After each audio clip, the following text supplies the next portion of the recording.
বিসমিল্লাহির রহমানির রহিম। আজকে তোমাদের একটা গুরুত্বপূর্ণ অধ্যায় পড়াবো, সেটা হচ্ছে পরিসংখ্যান।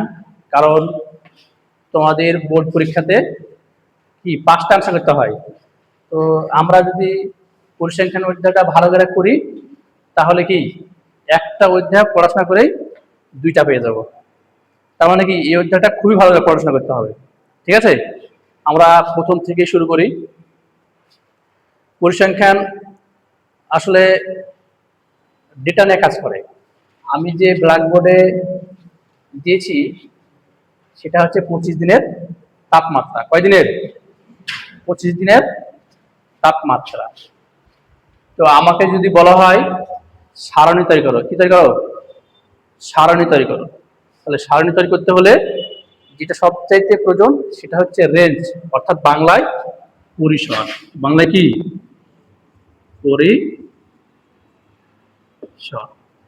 তাহলে পরিসর বের করতে হলে তোমাকে দেখতে হবে এই যে আমাদের ডেটা আছে, এই ডেটার ভিতরে সবচাইতে বড় কোনটা, সবচাইতে বড় মান কোনটা, এখানে সবচাইতে বড় মান কোনটা বলো? 14, তাই না? 14। আর সবচাইতে ছোট মান কত? সবচেয়ে ছোট মান হচ্ছে 6। তার সাথে আমরা কি এক্সট্রা 1 যোগ করব। এক্সট্রা কি যোগ করব? 1 যোগ করব। তাহলে আমাদের কত হবে? 14 থেকে 6 বাদ দিলে কত হয়? 8। 8 আর আগে 9। তাহলে আমাদের পরিসর হলো 9। এখন সরণি তরফে তার একটা জিনিস দরকার হচ্ছে শ্রেণী। শ্রেণী সংখ্যা, শ্রেণী সংখ্যা বের করতে হবে। এখন প্রত্যেকটা শ্রেণীতে কয় টাকার ব্যবধান নিবা? কয় টাকা ব্যবধান নিবা? এখন যদি তুমি মনে করো যে আমি শ্রেণী ব্যবধান কত নেব?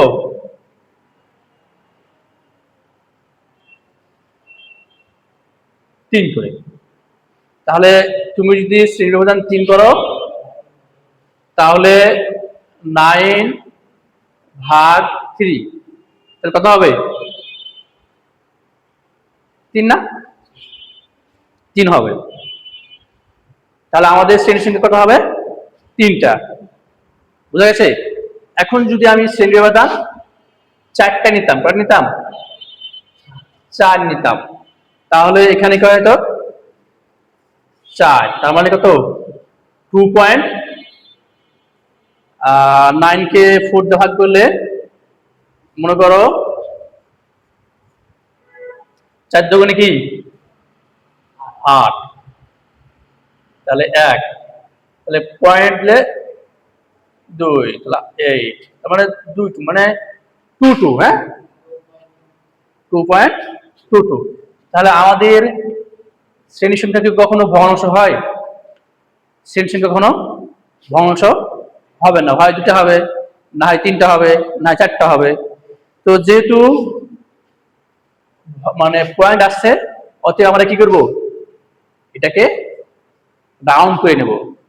রাউন্ড করে নেব মানে কি 2.33 মানে কি 3। তাহলে আমরা এখান থেকে দুটো জিনিস শিখলাম, একটা হচ্ছে পরিসর, একটা কি শ্রেণী সংখ্যা। বের করা যাবে? আচ্ছা, তাহলে আমরা কি করব? আমরা যদি এখন শ্রেণী অঙ্কন করি তাহলে বলো আমরা কি শ্রেণী ব্যবধান 4 কে ধরবো? 4 দিয়ে করি, তাই না?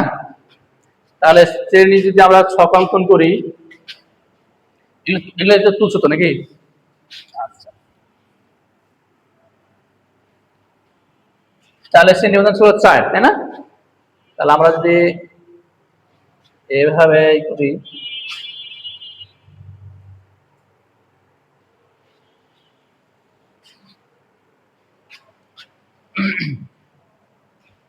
তাপমাত্রা, তাই না?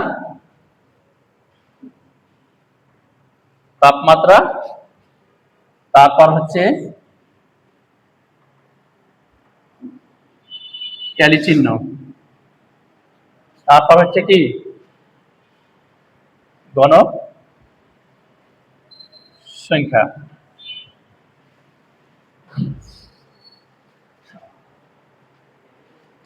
তাহলে আমাকে প্রশ্ন বলেছিল এরকম ডেটা আছে, এরকম সারণী তৈরি করতে হবে। সারণী করার নিয়ম হচ্ছে শ্রেণী মানে তাপমাত্রা আর গণসংখ্যা থাকতে হবে।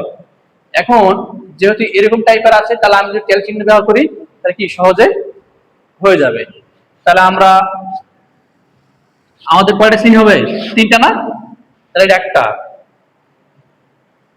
দুইটা,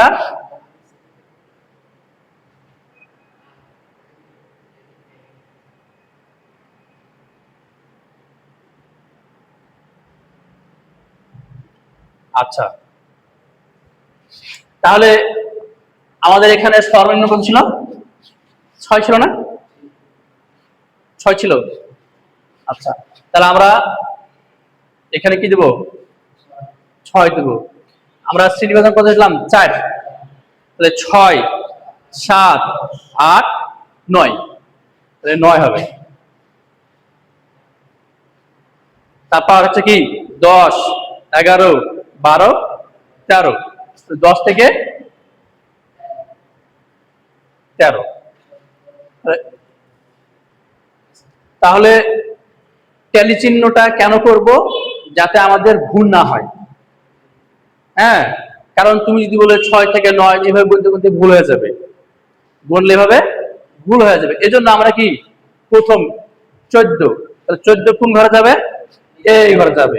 তাহলে কি একটা দাগ দিয়ে দিলাম, একটা দাগ দিলাম। তারপর কি আবার 14, তাহলে কি আরেকটা দাগ দিলাম। তারপর হচ্ছে 13, দেখো 14 থেকে 17 ভিতর নাই, তার মানে কি এই জায়গায়। তারপর 12 না? 12, তাহলে কি এই ঘরে না? তাহলে এই ঘরে। তারপর 10 কটা আছে? একটা, দুইটা, তার মানে এই ঘরে। তারপর কি 11, 12, 10, তার মানে কটা? একটা, দুইটা, তিনটা, চারটা। তাহলে আমরা একটা লিখলাম, 2, 3, 4, তখন যাচ্ছিল এই পর্যন্ত না? আচ্ছা, হ্যাঁ, তবে 9, 9 কোন হবে?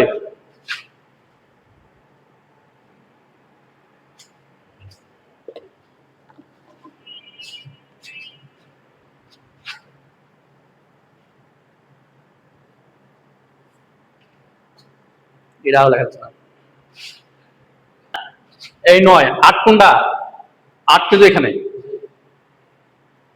ভুল হলে বলবো, হ্যাঁ। আচ্ছা, তারপর হচ্ছে 9 এখানে,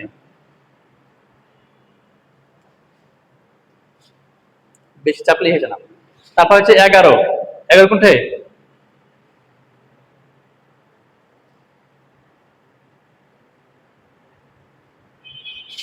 তারপর তাহলে কখন এই পর্যন্ত হয়েছিল নাকি? হ্যাঁ, আচ্ছা। এবার কি 10 কয়টা আছে? 10 আছে দুইটা, তাহলে একটা, দুইটা। তারপর 8, 9, 7, 6, তাহলে এগুলো চলে যাবে। তাহলে কি 1, 2, 3, 4, 5, 6, 7, 8, 9টা। তাহলে একটা, দুইটা, তিনটা, চারটা, পাঁচটা, ছটা, সাতটা, আটটা, 9টা নাকি? তাহলে 1, 2, 3, 4, 5 এটা মিশিয়ে দিয়ে দেখো, ঠিক আছে? তাহলে আমাদের হয়ে গেল। প্ল্যান কটা আছে? 10টা, 12টা, তাহলে 20, 25টা আছে না? তাহলে আসলে আমরা ট্যালি চিহ্নটা দিয়েছি যাতে আমরা প্রথম থেকে যে শ্রেণীতে পড়বে সে শ্রেণীতে আমরা চিহ্নিত করতে পারি। তাছাড়া কিন্তু আমরা যদি টেলচিহ্ন ছাড়া যদি করতে যাই তাহলে গণসংখ্যা নির্ণয় করতে ভুল হয়ে যাবে। যাতে সহজে হয় এই জন্য টেলচিহ্ন। তুমি যদি মনে করো যে তাপমাত্রার গণসংখ্যা দেবো তা কিন্তু সারণী হবে, কিন্তু ভুল হওয়ার সম্ভাবনা কি বেশি। তাহলে আমার কি গণিত সুবিধা না, এখন কয়টা হবে? 12,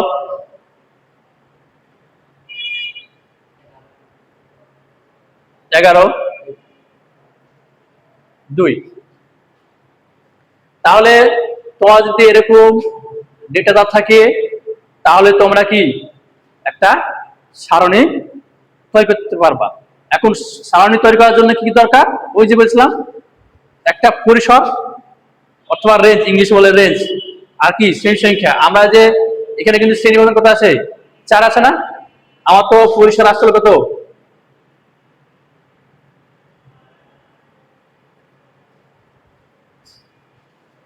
9 আসছিল। আর শ্রেণী ব্যবধান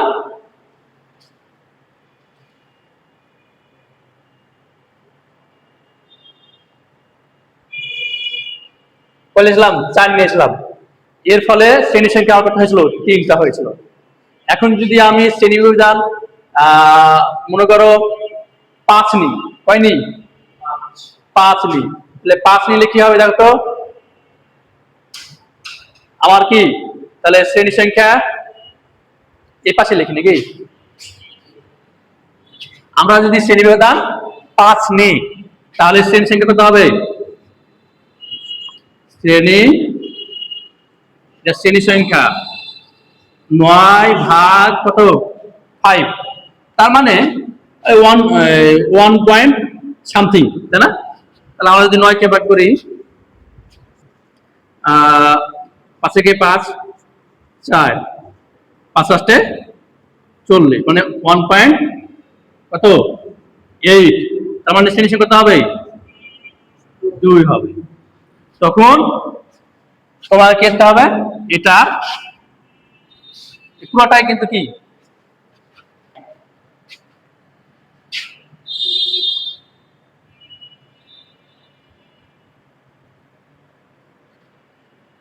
তাহলে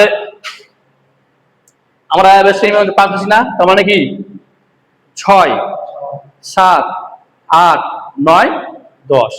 তাহলে এখানে কত হবে? 9 থেকে 10। তারপর হচ্ছে আর এখানে কত হবে? তোমার 11 থেকে 11, 12, 13, 14, 15। বুঝা গেছে? তাহলে আমার 6 থেকে 10 কি করতে হবে? তাহলে 14 কোনটা করবে? এটা না? তাহলে 14, 13, 13, তারপর হচ্ছে 12, তাহলে 1, 2, 3, 4 এই পর্যন্ত 4, 1, 2, 3, 4, 1, 2, 1, 2, তারপর হচ্ছে 1, 2, 3, 1, 2, 3 এখানে না কি? এখানে শেষ করছি। 1, 2, 3, 4, 4 না?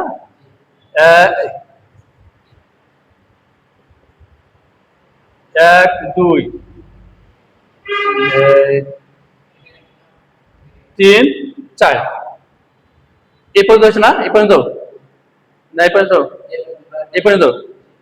তাহলে এবার 11 কোনটা হবে? 11, 3 10, 11 এটাই হবে না?